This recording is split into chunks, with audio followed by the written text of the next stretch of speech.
Ano bang issue mo? Bakit ba kailangan mong tanongin yun? Oo nga. Nilagyan mo rin ba ng BB cream yung utak mo? Kaya hindi gumagana na maayos? What did you say? Nothing.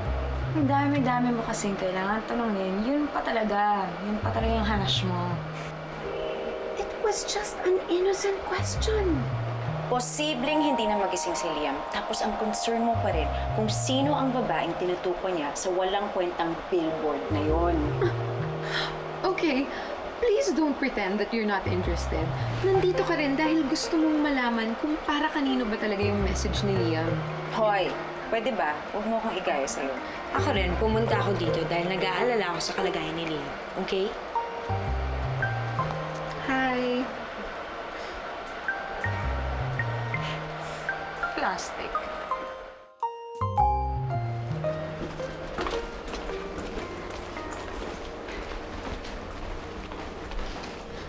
Did you just call me plastic? Do you think I'm plastic? Bakit? Hindi ba? Parang yung mga damit mo lang tsaka yung bag mo hindi peke sa'yo.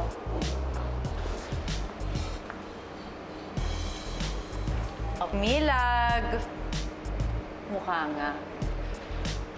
I've had it with you two. Sawang-sawa na ako sa mga social climber na katulad nyo. Sobra ka. Ganon ha? Social climber pala ha? Oo, bakit? Ganon pala ha? Ay! Climber pala! Bitawan mo ako! Tama na! Nakakaya kayo! Hoy! Baka isipin na lang magkasama tayo. Ano ba? Oh! Dinadamay mo ako! Sorry! Ewan ko sa inyo! Ay, naman mo! Ay! Talaga kayo! Ika ka, Be! Huli ka dito!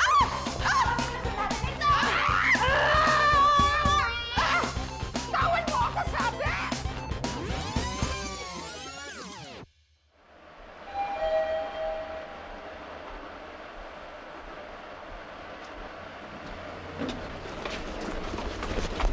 Teka. Isa lang ang solusyon natin dito.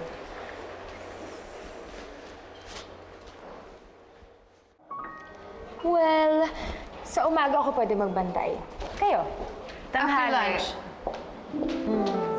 Well, I claimed it first. Actually, sabay lang kayo. How about, ikaw na lang ang night shift? Dahil trainer ka lang naman, pwede mo naman gawin yun anytime. Alam mo, hanggat maaari, ayaw kong ini-stress ang sarili ko sa mga bagay na madali lang naman solusyonan. Ang sa akin lang naman, hawak mo ang oras mo. Kaming dalawa, empleyado. May oras kaming kailangan sundin.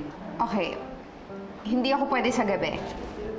Gabi lahat ng mga social events na pinupuntahan ko. Ganun yung life ko. Life? Designer ka lang naman eh. Hindi naman mamamatay ang mga tao kung wala silang bikini, no? Wow, bakit? Ano ba yung ginagawa ng trainer? Hindi ka naman siguro nagko-cure ng mga sakit?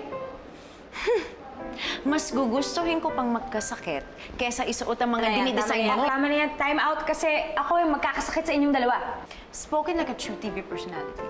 Ang OA.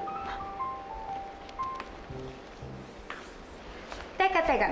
Di ba nasa tamang pag-iisip naman tayo? Eh, hindi naman tayo mga desperado para pag-agawan si Liam, di ba? Eh, pwede naman, pare-pareho naman tayo ng gusto mangyari. Pwede ba maging civilized lang tayo kahit konti man lang? Ha? Pwede ba natin gawin yun? O sige, ganito na lang. Iganto mong kamay mo. Bato, pick.